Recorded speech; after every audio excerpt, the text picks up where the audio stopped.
નમસ્કાર. નમસ્કાર. શું નામ તમારું? મનસુખભાઈ જયરામભાઈ ગજેરા, મનસુખભાઈ જયરામભાઈ ગજેરા. કયું ગામ? કેરિયા નાગસ, તાલુકો? અમરેલી, જિલ્લો અમરેલી. જિલ્લો અમરેલી. ઓકે. તો મનસુખભાઈ, તમારા ઘરમાં કોકને કઈ પ્રોબ્લેમ હતો? શું પ્રોબ્લેમ હતો? એ અમારા ઘરના ને તમારા ઘરનાને પ્રોબ્લેમ હતો. તો દર્શક મિત્રો, આપણે જેમને પ્રોબ્લેમ હતો એમના મોઢેથી જ સાંભળીએ. નમસ્કાર બેન. નમસ્કાર. શું નામ તમારું? શારદાબેન. શારદાબેન, તમને કઈક પ્રોબ્લેમ હતો? શું પ્રોબ્લેમ હતો? ગોઠણનો કમર અને ગોઠણનો દુખાવો હતો. શું થતું પ્રોબ્લેમમાં? એટલે ઊભું ન રહે, એકું બેસાય નહીં, વાકું ન રહેવાય, એટલે ઈ બહુ હતું. આ બધા પ્રોબ્લેમ થતા, મતલબ કમરનો દુખાવો હતો ને ગોઠણનો દુખાવો હતો. ગોઠણનો હતો. બહુ જાજો ટાઈમ તમે ઉભા ન રહી શકો, બહુ જાજો ટાઈમ તમે બેસી ન શકતા, પલાઠી વાળો તો પ્રોબ્લેમ થાય, ચાલો તો પ્રોબ્લેમ થાય, ખાલી ચડતી એવું કઈક તમે મને કહેતા હતા, હાથમાં ને પગમાં બધી જગ્યાએ બહુ જાજો તમે ચાલી ન એકતા, આવો બધો પ્રોબ્લેમ થતો હતો.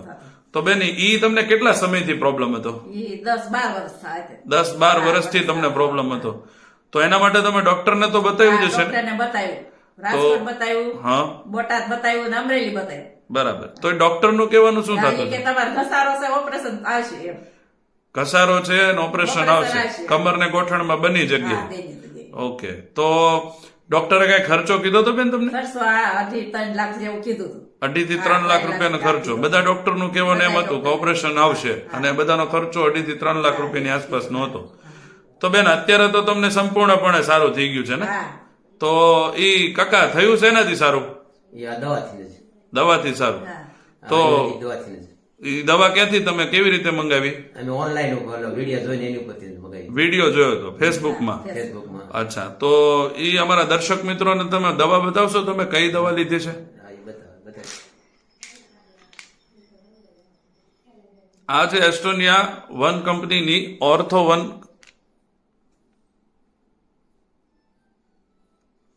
ઓર્થો 1. ઓકે.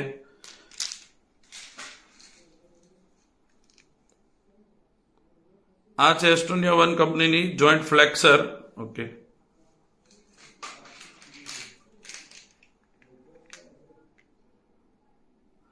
આ છે એસ્ટોનિયા કંપનીની કેલ્મેકડી. ઓકે. બેન, આ 3 મહિનાનો કોર્સ તમે કર્યો છે. હા. એમાં આ કોર્સ દરમિયાન તમને કોઈ પણ જાતની શરીરમાં કોઈ આડઅસર કે એવું કઈ? નહીં, કોઈ વસ્તુ નહીં. કોઈ પણ જાતની કોઈ આડઅસર નથી, અને અત્યારે સંપૂર્ણપણે તમને સારું છે ને? હા, બહુ સારું થઈ ગયું. ઓકે. તો અત્યારે જે તમે કહેતા હતા આગળ, મને જે ચાલવા ઉઠવા બેસવામાં હાથમાં ખાલી ચડી જતી કે જે કઈ પ્રોબ્લેમ થતો, એ બધો સંપૂર્ણપણે અત્યારે સારો થઈ ગયો છે. હા, હા. રેડી ને? હા, રે. તો તમે બીજી તમે કહેતા હતા તમારા ગામમાં તમે કેટલા જણાને દવા અપાવડાવી છે? તમને તો સારું થયું છે, પણ તમે બીજા કેટલા જણાને દવા અપાવડાવી છે? અમે તો ઘણા ભગવાનભાઈ ને એને કીધું હતું ને એ બધા કીધેલું. એને બધું કીધું કે એને મગાવેલી છે ને તમે? ફોન કરો મગાવેલી તમે છે. એમ. ઓકે. તો કે તો એ લોકોને પણ સારું છે ને? હા, એની સારું છે. ઓકે.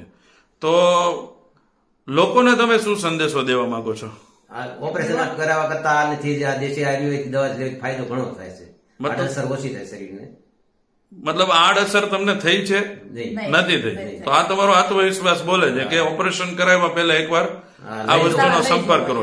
દર્શક મિત્રો, મારે તમને માત્ર એટલું જણાવવાનું છે કે આ જે દવા અમે તમને બતાવી છે, કોઈ પણ જાતની કોઈ દવા નથી, માત્ર ને માત્ર આપણા માનવ જાતિનો જે ખોરાક છે તે ખોરાક છે, આ કોઈ દવા નથી. અને માત્ર આપણા શરીરની અંદર આપણો જે ખોરાક, જે કમી પોષક તત્વોની રહે છે, એના થકી આ પૂર્તિ કરે છે, અને આપણા શરીરના આવા જે કે જડ મૂળમાંથી આવા રોગ મટાડે છે. તો આ લોકોનો આત્મવિશ્વાસ તમે જોયો છે, અને આવા હજારો લોકોનો અમારી સાથે વિશ્વાસ છે. તો ઇન્ટરવ્યુ આપવા બદલ તમારો ખૂબ ખૂબ ધન્યવાદ. ધન્યવાદ.